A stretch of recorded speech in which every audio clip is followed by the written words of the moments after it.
এখন দেখেন গতকাল আমরা শুধু বিলের উপরে কাজ করছি, হ্যাঁ, আজকে আর বিলের সাথে প্রোডাক্ট নিয়ে কাজ করব।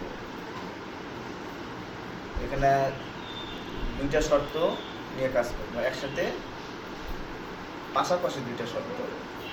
যেমন বলতেছে যে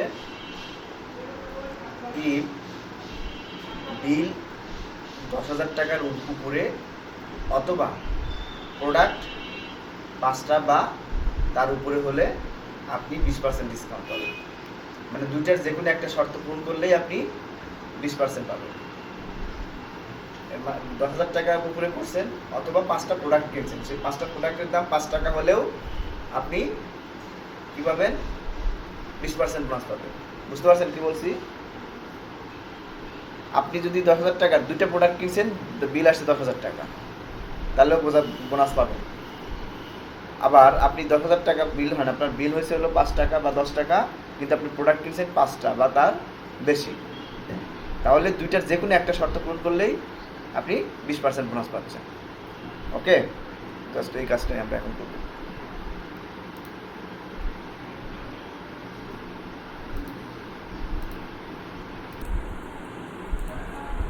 তো যা বলতেছিলাম, তো এখানে আমরা প্রথমে ফাংশন লিখবো ইফ লিখলাম। এখন লজিক্যাল টেস্টে এখানে প্রথমে একটা আরেকটা ফাংশন নিয়ে আসবো, অর ফাংশন লিখে দিলাম। অর জাস্ট এভাবে লিখে দেবো, লিখে ট্যাব দিলাম, চলে আসলো। এখন অর ফাংশন দেওয়ার পর প্রথমে বলতেছে লজিক 1 এবং লজিক 2, তার মানে একটা লজিক 1, এটা হলো লজিক 2, আবার লজিক 3, 4 এরকমও থাকতে পারে কোনো কোনো সময়। দেখেন এই যেখানে ডট ডট ডট দেওয়া মানে হলো অসীম পর্যন্ত চলে যাবে এরকম। এখানে এখন আমরা তাহলে প্রথম লজিক আমার কি ছিল? বিল আমার কোনটা? এটা বিল হতে হবে কত? গ্রেটার দেন 10,000, মানে 10,000 টাকার উপরে, তাই না? তাহলে একটা লজিক গেল, কমা দিলাম। দ্বিতীয় লজিক আমার কি ছিল? লজিক 2 ছিল হলো প্রোডাক্ট। এইটা কি হবে? Greater or equal 5। তাহলে আমাদের লজিক 2টা শেষ হয়ে গেল। ওকে, এখন অরের যে ব্র্যাকেট ক্লোজ করে দেবো, অরের ব্র্যাকেট ক্লোজ। ওকে, তাহলে আমার লজিক্যাল টেস্ট শেষ হলো। আর আমার এই পুরো ইপের এইটুকু হলো লজিক্যাল টেস্ট। বুঝতে পারছেন গত ক্লাসে যেটা লজিক্যাল টেস্ট কি ছিল?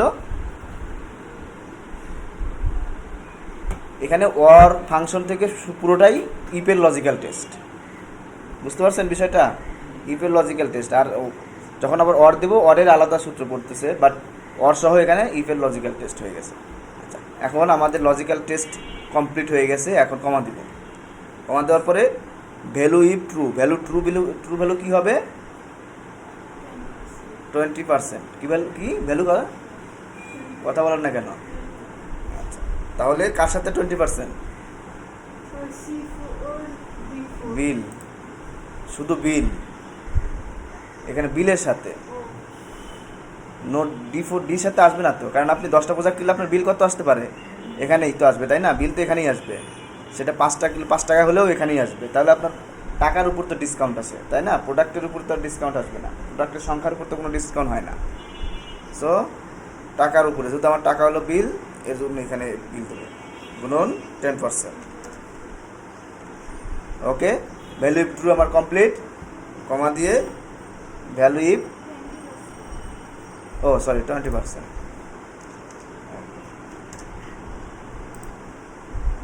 ভ্যালু ইফ ফলস কি হবে? 0। তার কেন হবে? কারণ এই দুইটা শর্ত পূরণ না করলে কোনো ডিসকাউন্ট সে পাবে না, এজন্য 0।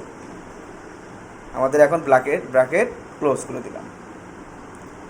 ওকে, এখন আর কিন্তু আমার ব্র্যাকেট কিন্তু লাস্টে একটাই হবে, কারণ আমার এখানে ইফ ফাংশন একটাই পড়ছে, এর জন্য লাস্টে একটাই। আমাদের কাজ শেষ। ইন্টার দিব।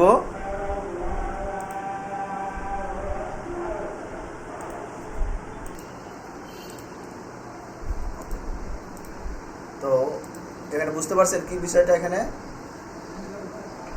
স্যার? এখন আমরা দেখি কাজ হয় কি না। এটা এখন নিচ দিকে টেনে নিয়ে গেলাম। তো দেখেন এরা সবাই পাইছে, এটাও এখানে কিন্তু 10,000 টাকা বিল করে নাই, বিল হয়েছে 9,000 টাকা, বাট প্রোডাক্ট কিনছে কয়টা? 7টা। তাহলে সে 9,000 টাকার উপরে 20% ইয়া পাইছে। বাট এইখানে কোনো শর্তই পূরণ হয় নাই। 4,000 টাকা আমার 5,000 টাকার নিচে এবং প্রোডাক্ট হলো 5টার নিচে, তাই না? এজন্য সে 0 পাইছে। এখানেও একই সিস্টেম।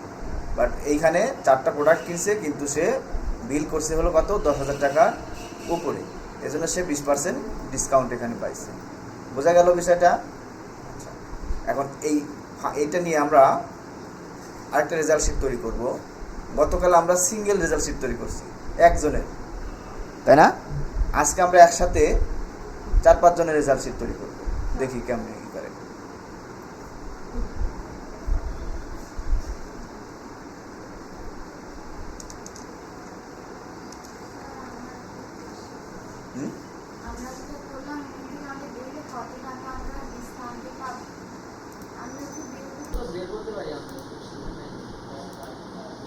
ওইটা তো আপনি যোগের ভাষা বললেন, আপনি খাতা কলমে করলেন, কিন্তু আমি তো এক্সেলে করতেছি। এক্সেলে আমি কেন অত কষ্ট করে যাব? অবশ্যই করানো হয়েছে, অবশ্যই করানো হয়েছে। ফাঁকিবাজগুলা এইভাবেই বলে, ফাঁকিবাজ এইগুলাই, ঠিক আছে? না জানলে মানে মনে হয় কি এগুলাই হলো ফাঁকিবাজি, বড় ফাঁকিবাজ। মানে অস্বীকার যাবে, সরাসরি অস্বীকার যাবে, জানি এটা করার নাই। এ ভি এই যে অ্যাভারেজ, এই যে অ্যাভারেজ দেখতেছেন, অ্যাভারেজ ফাংশন।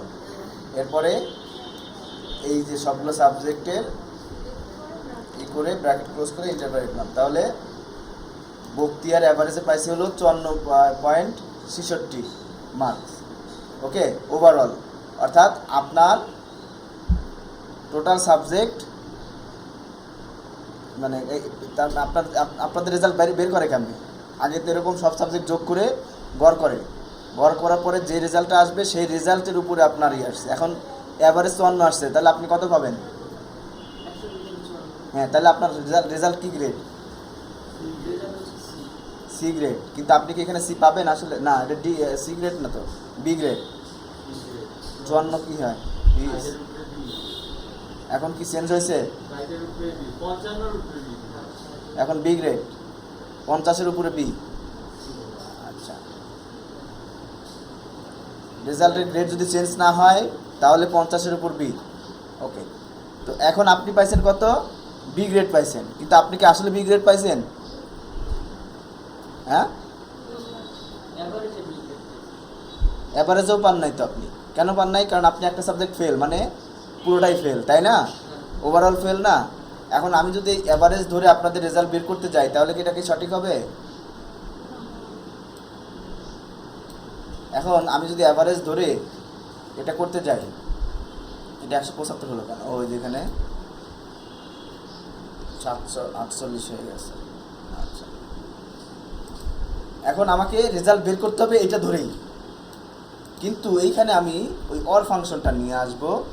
নিয়ে এসে এই সাবজেক্টগুলো দেখাই দেবো যে এই সাবজেক্টগুলো সে 33-এর নিচে পাইলে ফেল। তারপরে আমি এই কাজগুলো করব। বুঝতে পারছেন?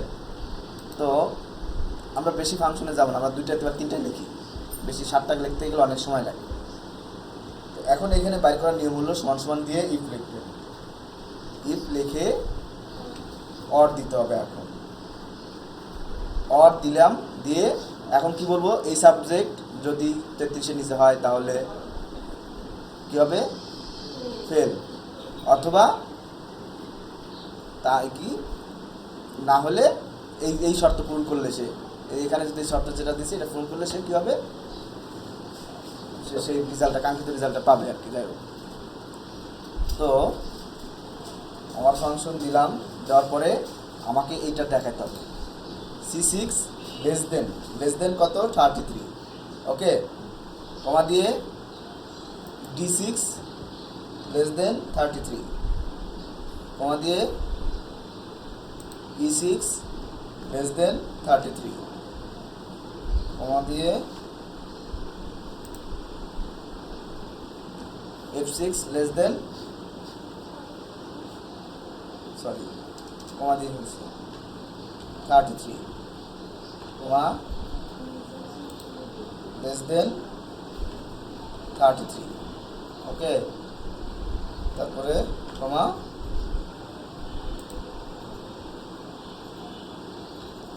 H6 less than 33।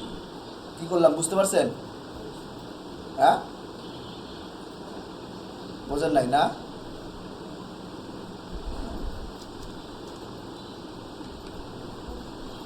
এখন কমা বলছে যদি লজিক্যাল টেস্ট যদি এই সাবজেক্টগুলো 33-এর নিচে হয় তাহলে সে ফেল, ওকে।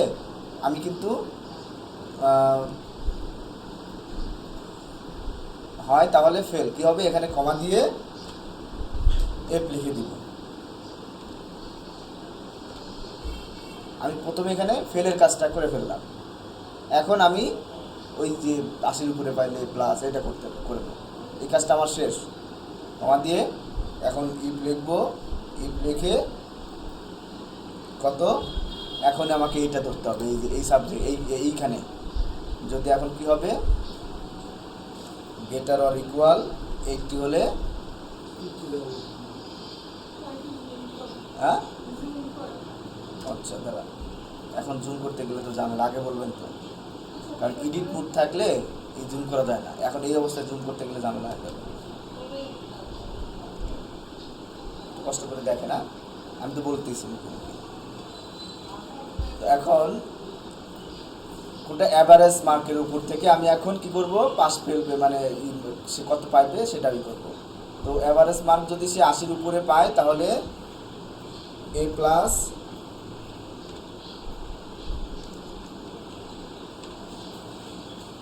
যদি আবার ইফ যদি অ্যাভারেজ মার্ক বলে কি এখানে কি হয় না, ফার্স্ট ব্র্যাকেট দেইনি,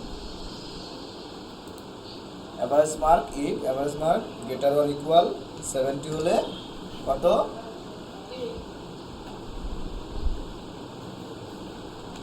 এ কমা দিয়ে আবার ইফ যদি এটা গ্রেটার অর ইকুয়াল কত হবে 60।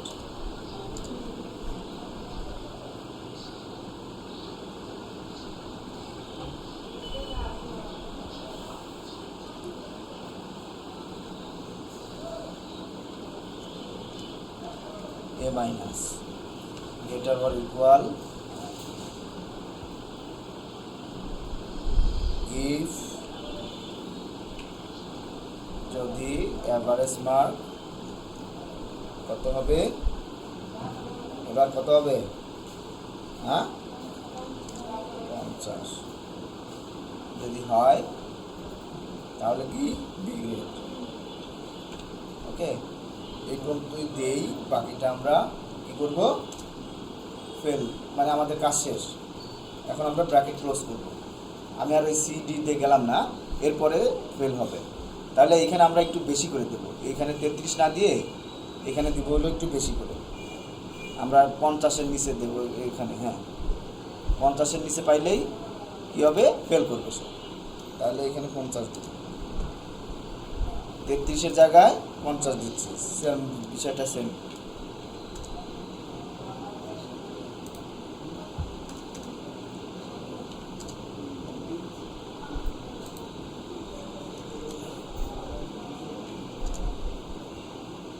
এগুলো মাথার উপর দিয়ে যাবে, প্রথম প্রথম একটু মাথার উপর দিয়ে যাবে, কিন্তু প্র্যাকটিস করলে এটা মাথার মধ্যে চলে আসবে। বিষয়টা কি, যদি আগেরগুলো বুঝে থাকেন তাহলে প্র্যাকটিস করলে মাথার মধ্যে সব চলে আসবে। প্র্যাকটিস না করলে আমি যতই বুঝাই যতই করি কোনো কাজ হবে না। আচ্ছা, এখন ব্র্যাকেট ক্লোজ, কয়টা ব্র্যাকেট দেবো, হয়েছে হয়েছে। এখন ইন্টার দেই, দেখেন ফেল আসছে, হ্যাঁ সবাই ফেল আসবে, কারণ অনেকেরই 50-এর নিচে আসছে, সবারই 50-এর নিচে, তাই না?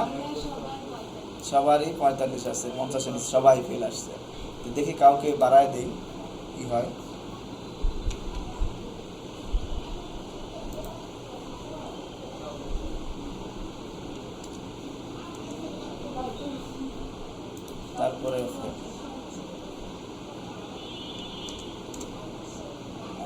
তাই না?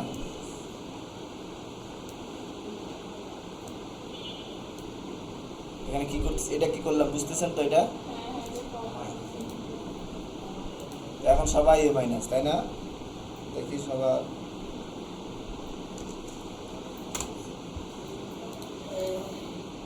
যাই হোক, এইখানে এখন এই ইয়াটা সূত্রটা বুঝতে পারছেন কিনা বলেন? হ্যাঁ,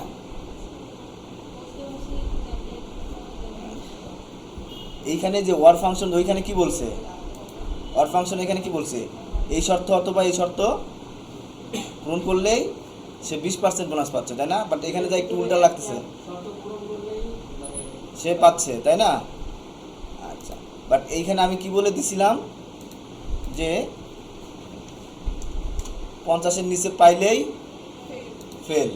মানে আমি কি প্রথমে এই সাবজেক্টগুলো দেখায় দিছি, অর দিয়ে দেখায় দিছি যে এই সাবজেক্টগুলোর কোনো একটা সাবজেক্টে যদি সে 50-এর নিচে পায় তাহলে সে ফেল হবে, আর বাকিগুলো নর্মাল যে ইয়া ছিল গতকালের যে সূত্র ছিল সেই সূত্রটা ফলাই দিছি।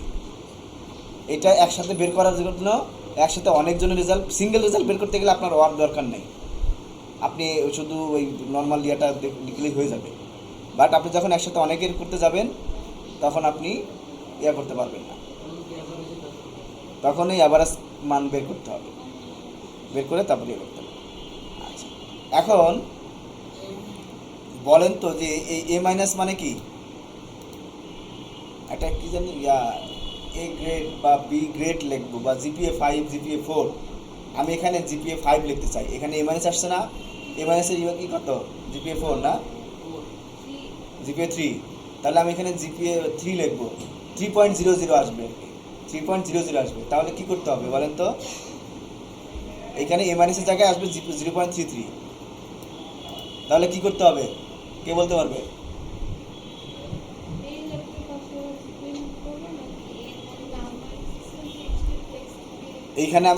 এখানে আমি কি লিখছি, এল এ মাইনাস আসছে না, যে শর্ত পূরণ করলে এ মাইনাস আসছে,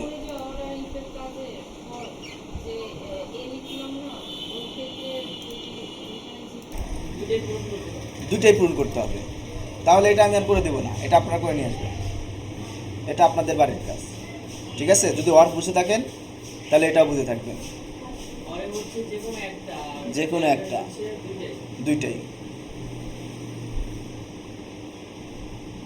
ঠিক আছে?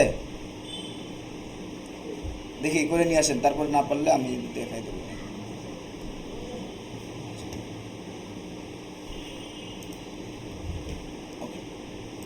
এরপরে আছে কনক্যাটানেট। কনক্যাটানেট এর মানে হলো এই যে দুইটা শব্দ ফাউজিয়া আমিন, ইকরামুল হক, দুইটা আলাদা আলাদা ইয়াতে আছে, তাই না? ট্যাবে আছে, মানে আলাদা আলাদা সেলে আছে। এখন আমি এই দুইটা এইখানে একসাথে একটা সেলের মধ্যে এই দুইজনের নাম আমি লিখতে চাই, এইখানে মানে ফাউজিয়া আমিন একসাথে লিখতে চাই।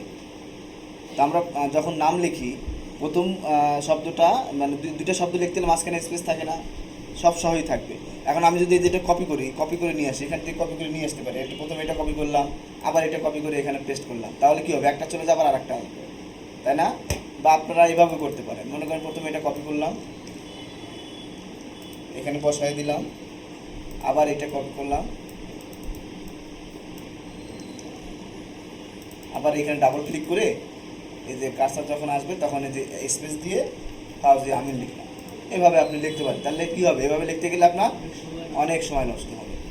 তো আমি যদি একটা জাস্ট আমরা কী করবো, কনক্যাটানেট ফাংশনটা ইউজ করবো। কনক্যাটানেট ফাংশন তিনভাবে ইউজ করা যায়, ওকে? তো প্রথম ফাংশনটা হলো কি, নর্মাল আপনি কনক্যাটানেট ইয়া না দিয়ে, আচ্ছা কনক্যাটানেটই লিখি, সমান সমান দিয়ে কনক্যাটানেট লিখি, এই যে কনক্যাট অথবা কনক্যাটানেট দুটো একই জিনিস। হ্যাঁ, এই যে কনক্যাটানেট এবং কনক্যাট দুইটা কি,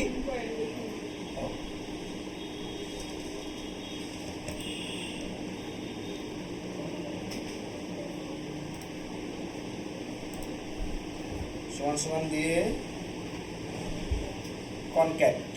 কনক্যাট অথবা কনক্যাটানেট দুইটা আছে, যেটা হলো কনক্যাটানেট পুরো লেখাটা, আর কনক্যাট হলো সংক্ষিপ্ত লেখা, যেটা আপনার খুশি সেটা দিতে পারেন। ট্যাব দিলাম, কনক্যাট চলে আসলো। এখন টেক্সট 1 এই যে টেক্সট 1 দিলাম, দিয়ে টেক্সট 1 কোথায় আছে, A3 তে আছে, কমা দিয়ে টেক্সট 2 দিয়ে ব্র্যাকেট ক্লোজ করে ওকে দিলে হলো না। বলেন এখন কি করতে হবে, টেক্সট 2 আমাদের এখানে আছে, মাঝখানে কি আছে, এইখানে আমাদের একটা স্পেস দিতে হবে, এটার মাঝখানে একটা স্পেস দিতে হবে। স্পেস কিভাবে দিব, ডাবল ইনভার্টেড কমা, কমার মধ্যে একটা স্পেস দিয়ে ডাবল ইনভার্টেড কমা দিয়ে আটকাই দিব, দিয়ে আবার একটা ব্র্যাকেট দিব, দিয়ে ইন্টার দিব। তাহলে দেখেন এখন ফাউজি আমিন চলে আসবে। এখন স্পেসটা নিয়ে নিল, বুঝতে পারছেন, এইখানে একটা স্পেস দেওয়ার কারণে ওইখানে স্পেসটা নিচ্ছে। তাহলে এটা হলো টেক্সট 1, এটা টেক্সট 2, এটা টেক্সট 3, তাহলে 3টা টেক্সট লাগতেছে আমার, তাই না? বুঝতে পারছেন? এখন এরকম অনেক নাম থাকতে পারে। আপনারা যখন ডাটা এন্ট্রি বা লিড জেনারেশনের কাজ করতে যাবেন, আপনার ফ্রিল্যান্সিং করতে যান আর যাই হোক, এই ধরনের কাজ করতে হবে প্রচুর। লিড জেনারেশনের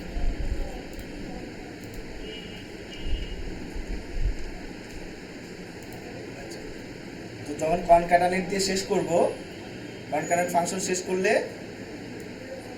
এটা অটোফিল অপশন করে দিব। এরপর এটাকে ধরে কন্ট্রোল সি দিয়ে কপি করে পেস্ট করে দেবো, এখানেই পেস্ট করে ভ্যালু পেস্ট করব। কি পেস্ট করব, ভ্যালু পেস্ট করব। ভ্যালু পেস্ট করলে এখন দেখেন এখানে কিন্তু কোনো ফাংশন নাই, তো এখন আর এটা চেঞ্জ হওয়ার কোনো ইয়া নাই, চেঞ্জ হবে না। কারণ আমি যদি এখন এখানে চেঞ্জ করি, এখানে যদি চেঞ্জ করি, এখানে কিন্তু চেঞ্জ হবে না। বাট আমি যদি আগে যখন আমার এখানে ফাংশন ছিল, তখন এখানে যদি আমি কোনো কিছু চেঞ্জ করি, তাহলে এখানে কিন্তু অটোমেটিক চেঞ্জ হয়ে গেল। তাহলে ডাটা যদি উল্টাপাল্টা হয়ে গেল না। তো এর জন্য আমরা কি করব, আমাদের এই কাজটা শেষ করার পরে ভ্যালু পেস্ট করে দেবো। কন্ট্রোল সি দিয়ে হোম থেকে এখান থেকে পেস্ট থেকে যে ভ্যালু পেস্ট করে দিলাম। এখন দেখেন আর আগের মতো মানে ফাউজি আমিন শুধু নামগুলো এখানে কিন্তু আছে, এখানে কোনো ফাংশন নাই। বুঝতে পারছেন? কনক্যাটানেট আরেকটা ভাবে করা যায়, সেটা হলো আমি তো বললাম কনক্যাট এবং কনক্যাটানেট দুইটা ফাংশন এখানে আছে, একই জিনিস একই কাজ করে দেখবেন বাড়িতে গিয়ে যে একই কাজ হয় কিনা। আরেকটা আছে কোনো ফাংশন না, জাস্ট সমান সমান দিবেন, এরপরে এটা দিবেন, দেওয়ার পরে অ্যান্ড ফাংশন দিবেন, অ্যান্ড দিবেন, এই যে এই চিহ্নটা দিবেন, ওকে। এরপরে এই দুটোর মধ্যে একটা স্পেস দিতে হবে, সেম জিনিস আগের ডাবল ইনভার্টেড কমার মধ্যে একটা স্পেস বসাই দিয়ে আবার অ্যান্ড দিবেন, দেওয়ার পরে দ্বিতীয় ঘরটা বসাই দিবেন। সরি, এখানে কমা দিইনি, কমা না দিলে হবে না, কমা দিতে হবে, এখানেও কমা দিতে হবে। আমার কাজ শেষ। এরপরে ইন্টার দিলে হ্যাঁ না, এখানে মনে হয় হবে না বলতেছে, কমা হবে না বলতেছে, কমা হবে যেহেতু আমি অ্যান্ড দিছি, এজন্য আর কমা হবে না। ওকে, এখন দেখেন ঠিক আছে, এখন ইন্টার দিলে বসে গেল। বুঝতে পারছেন? তো এখানে কমা যখন অ্যান্ড দিব যখন, তখন আর কমা দেওয়া লাগবে না। বুঝতে পারছেন? এভাবে দিলেও হবে, একই জিনিস, সেম জিনিস সেম কাজ। আচ্ছা, এরপরে আছে দেখেন লেফট মিড এবং রাইট ফাংশন ইউজ করবো আমরা। লেফট মিড রাইট ফাংশন, এখানে বিষয়টা হলো এই যে লেখা থেকে আপনি চাচ্ছেন বাম থেকে শুধু এই ওয়েট WED এই ওয়েট শব্দটা নিয়ে আসবেন, বাকিটা আপনি আনবেন না। বুঝতে পারছেন? মনে করেন আপনার বড় একটা শব্দ আছে, সেই শব্দ থেকে প্রথম 3টা লেটার নিয়ে আসবেন, প্রথম 3টা লেটার আপনি নিয়ে আসবেন এইখানে এই ঘরের মধ্যে। তাহলে আপনাকে কি করতে হবে, সমান সমান লেফট ফাংশন লিখবেন, লেফট ফাংশন লিখলাম। এরপর টেক্সট মানে কোথায় কি, এই টেক্সট থেকে আমরা কোথা থেকে আমাদের মূল কাজটা কি, এইটা হলো টেক্সট। ওকে, বুঝতে পারছেন? আচ্ছা, এরপরে কমা দিলাম, কমা দিয়ে এরপর বলতেছে নাম্বার অফ ক্যারেক্টার, অর্থাৎ লেফট থেকে আপনি কয়টা ক্যারেক্টার নেবেন। তো WED ওয়েট লিখতে কয়টা ক্যারেক্টার আছে, 3টা ক্যারেক্টার। তাহলে আমি এখানে লিখবো 3 ক্যারেক্টার লিখে ব্র্যাকেট ক্লোজ করে ইন্টার দিব, ওয়েট চলে আসবে। এখন আমি চাচ্ছি যে ওয়েট M এই পর্যন্ত নিয়ে আসবো, তাহলে কি লিখবো বলেন তো এখানে? হ্যাঁ, এম পর্যন্ত আনবো, এ আর আনবো না। 4 শিওর। মাঝখানে একটা স্পেস আছে, ওটাকেও আমাদের ধরতে হবে না, এখানে ইনভাইটেড কমার দরকার, এখানে স্পেসটাকেও একটা ক্যারেক্টার ধরেন। তাহলে কয়টা ক্যারেক্টার হলো? 3টা, স্পেস হলো 4টা, এম হলো 5টা। তাহলে আমরা এখানে 5 লিখবো, জাস্ট 5 লিখে ইন্টার দিলে ওই ডেম চলে আসবে। তাহলে যদি স্পেস থাকে তাহলে সেই স্পেস বা কমা যাই থাকুক না কেন মাঝখানে, সেগুলো আমাদের ক্যারেক্টার হিসেবে গুনে নিতে হবে, ধরতে হবে। বুঝতে পারছেন? শিওর? বক্তিয়ার, ফাহাদ, আফরাইন কি বুঝতে পারতেছেন? আপনাদের চোখ মুখ কেমন জানি লাগতেছে। ক্লাস মিস দিলে এরকমই হবে কি? হ্যাঁ, কিছু করার নাই। হ্যাঁ, আফরাইন দিছিল না। এখন মিড ফাংশন ইউজ করি। মিড মানে মিডল ফাংশন। হ্যাঁ, এখন আমি চাচ্ছি মিডল থেকে, এখান থেকে যাই হোক মিডল থেকে আমি একটা কিছু নিয়ে আসবো, এই লেখার ভিতর থেকে কোনো একটা ফাংশন নিয়ে আসবো। ওকে, তো আমার এমআইডি মিড ফাংশন নিয়ে আসলাম। এরপরে টেক্সট হলো আমার এই ঘর, এই সেলটা। এরপরে স্টার্ট নাম্বার অফ ক্যারেক্টার, মানে কত নাম্বার ক্যারেক্টার থেকে আপনি নিতে চাচ্ছেন, এখানে কমা দিয়ে স্টার্ট নাম্বার বলতে আপনি মাঝখানে কোনটা, মার্চ শব্দটা আমি নিতে চাই। ওকে, তো মার্চ শব্দটা আমি যখন নিতে চাই, এই মার্চ শব্দটা কয় নাম্বার ক্যারেক্টার?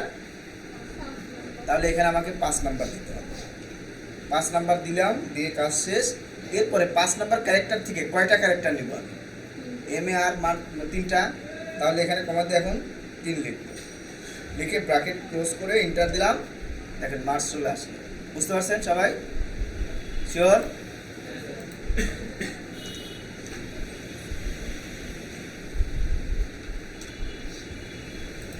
এগুলোকে আমরা এই করে দিই, এখানে বসাই অটো ফিল করে দিলাম। এখন রাইট, তাহলে রাইট কি পারবেন বলেন তো? একই তো কাজ। রাইট থেকে কি করতে হবে? রাইট টেক্সট, আমার এই টেক্সট থেকে, মানে এখন আমার রাইট থেকে কয়টা ক্যারেক্টার নেবে? একদম ডান পাশ থেকে। ডান পাশে আমার কোনটা 2016 লাগবে, আমার 2016 নিতে চান। 2016 প্রথম অক্ষর হবে 6102। তাহলে আমি 1 2 3 4 রাইট থেকে এই 4টা ক্যারেক্টার নিব। ওকে, তাহলে এখানে কমা দিয়ে 4 দিয়ে ব্র্যাকেট ক্লোজ করে এন্টার দিলাম। তাহলে 2016 পেয়ে গেলাম, তাই না? এখন কি এখানে আর কোনো বোঝার বাকি আছে? এরপরে এটাকে কি করবেন? সব সিলেক্ট করে কপি করে ভ্যালু পেস্ট করে দেবেন, যেখান থেকে ভ্যালু পেস্ট করে দিলাম। তাহলে এখন আর এখানে কোনো ফাংশন থাকলো না। যদি রিপোর্ট জমা দেওয়ার থাকে তাহলে এইভাবে দিবেন, আর যদি নর্মালি কোনো কাজ করতে চান তখন আপনি চাইলে না কি ভ্যালু পেস্ট না করলেও পারবেন। ওকে, এই পেস্ট ভ্যালুর এই কাজ, পেস্ট ভ্যালুটা কিন্তু অনেক কাজ আছে, এটা কিন্তু আপনাকে ভালোভাবে শিখতে হবে। ভাবেন না যে ওইটা তো পেস্ট তো নর্মাল একটা জিনিস, আর কপি করবো পেস্ট করবো শেষ না। পেস্টের মধ্যে যে অপশনগুলো আছে এগুলো একটু বুঝতে হবে, এগুলো অনেক কাজ করতে হবে, ভবিষ্যতে অনেক কাজে লাগবে আপনাদের।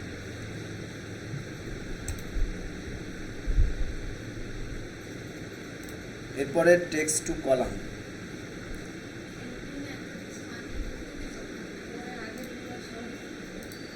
আচ্ছা, টেক্সট টু কলাম এগুলো একটু কালকে দেখাবো। আজকে আমরা এই যে এই দুইটা জিনিস দেখাই, এই দুইটা সহজ জিনিস। ওকে, টেক্সট টু কলাম সহজ, একটু ইয়ে আছে। এখন আমরা চেঞ্জ কেস নামটা কি পরিচিত লাগতেছে? হ্যাঁ, চেঞ্জ কেস বা কেস নামটা পরিচিত লাগে? হ্যাঁ, কি পরিচিত বলেন তো? কোথায় করছি আমরা? এমএস ওয়ার্ডে করছি, তাই না? কি কাজ করছি? এই যেখানে তো লেখাই আছে লোয়ার কেস আপার কেস, আমরা করছি না? সেন্টেন্স কেস মনে আছে? তো এইখানে ওইটা করছি হলো ওয়ার্ডে একরকম সিস্টেম। এখন আমরা করবো এক্সেলে আর এখানে এক্সেলে ফাংশন দিয়ে আমরা কাজ করি। সেম দেখেন এখানে উল্টাপাল্টা আছে, এম ছোট হাতের, ডি বড় হাতের, এগুলো বড় হাতের। তো এগুলো বলতেছে সবগুলো লোয়ার কেস করতে হবে। লোয়ার কেস কী করতে হবে, জাস্ট সমান সমান দিয়ে লোয়ার লিখে এই টেক্সটটা সিলেক্ট করে ইন্টার দিবেন, হয়ে যাবে। ঠিক আপার কেসে একই সিস্টেম। প্রপার, এটা হলো প্রপার ক্যাপিটালাইজ ইস ওয়ার্ড, অর্থাৎ প্রপার ক্যাপিটালাইজ ইস হবে না, প্রপার হবে হলো সেন্টেন্স কেসটা, মানে প্রথম অক্ষরটা বড় হাতের, বাকিগুলো নর্মালি যেভাবে সেন্টেন্স হয় আর কি সেইটা। পারবেন না, এটা আমরা আপনারা করে নিই। এরপরে data clean up and trim. দেখেন এইখানে কিছু ডাটা আছে, ডাটাগুলো এলোমেলো, ভিতরে কিছু বক্স আছে, তাই না? এই দেখেন এটার লেখাটা কোথায় আছে, এখানে কিন্তু অনেক স্পেস আছে, এই যে ফান অ্যান্ড এর আগে কিন্তু অনেকগুলো স্পেস আছে, এখানে কিন্তু লেখা, মানে তার মানে এখানে কিন্তু কি আছে, আমার ক্যারেক্টার আছে। স্পেস মানে এখানে একটা ক্যারেক্টার। আবার এগুলো যে আনোয়ার, হুসাইন, সুমন, মাঝখানে কত ফাঁকা, মাঝখানে অনেকগুলো স্পেস। আবার যেখানে বক্স আছে, কি আছে, যে বক্সগুলো আছে, তো এইগুলো আমাদের কি করতে হবে, ক্লিন করতে হবে। অনেকগুলো ডাটা যদি আমরা এক এক করে কাটতে যাই তাহলে তো অনেক সময় লাগবে। তো এখানে জাস্ট দুইটা কি, প্রথমে আমাদের ক্লিন করলেন বা প্রথমে ট্রিম করেন, যে কোনো একটা করলেই হবে। তো প্রথমে আমরা কী করবো, সমান সমান দিয়ে ক্লিন লিখব, এই যে ক্লিন চলে আসছে, ক্লিন ফাংশন চলে আসছে। এখন টেক্সটটা দিব, টেক্সটটা ক্লিক করলাম, করে ব্র্যাকেট ক্লোজ করে ইন্টার দিলাম। এখানে কিন্তু আমার ক্লিন হয়েছে। কি ক্লিন হয়েছে, বক্সটা নাই, তাই না? আচ্ছা, তো স্পেসগুলো কিন্তু ঠিকই আছে, হ্যাঁ, স্পেসগুলো কিন্তু চেঞ্জ হয় নাই, মানে এই লেখাটা আমার একদম বাম পাশে আসার কথা, তাই না? কিন্তু আসে নাই, মাঝখানেই আছে। এখন প্রথমে ক্লিনের কাজ শেষ, এখন ট্রিম করব। এরপরে কি করব, দেখেন সবগুলোর বক্স কিন্তু নাই। এখন কি কাজ, ট্রিম, রিমুভিং এক্সট্রা স্পেস, এটাকে বলতেছে ট্রিম করা। তো এখান থেকে যা সমান সমান ট্রিম লিখব, ট্রিম লিখে ট্রিমে চাপ দিয়ে স্পেস দিলাম, তারপরে আমি দেবো এই টেক্সটটা। এই টেক্সট দিলে কিন্তু হবে না, তখন এই টেক্সট দিলে তখন বক্স থাকবে, কিন্তু স্পেসগুলো ট্রিম হবে কিন্তু বক্স থেকে যাবে। তো আমাকে এই কাজ এগুলো করতে হবে। ইন্টার দিয়ে ক্লোজ করলাম, দেখেন এখন কিন্তু ট্রিম হয়ে গেল। এখন সব লেখা এগুলো করে দিলাম, একদম প্রপার লেখা চলে আসবে, তাই না? এই কাজটা কিন্তু অনেক অনেক অনেক প্রয়োজন, কারণ আপনার ডাটা তো সবসময় আপনি সঠিক ডাটা পাবেন তা না, আপনার ক্লায়েন্ট আপনাকে এলোমেলো ডাটা দিতেই পারে। তখন আপনার কি কাজ, এই ছোট্ট একটা কাজ, জাস্ট নর্মাল একটা কাজ, তাই না? কত সিম্পল একটা কাজ। এই কাজটা যদি না জানা থাকে তাহলে আপনাকে বলবো যে আপনি আসলে এক্সেলই জানেন না, কিন্তু এই কাজটা কিন্তু অনেক দরকারি কাজ। ঠিক আছে, তাহলে আজকের মতো এখানেই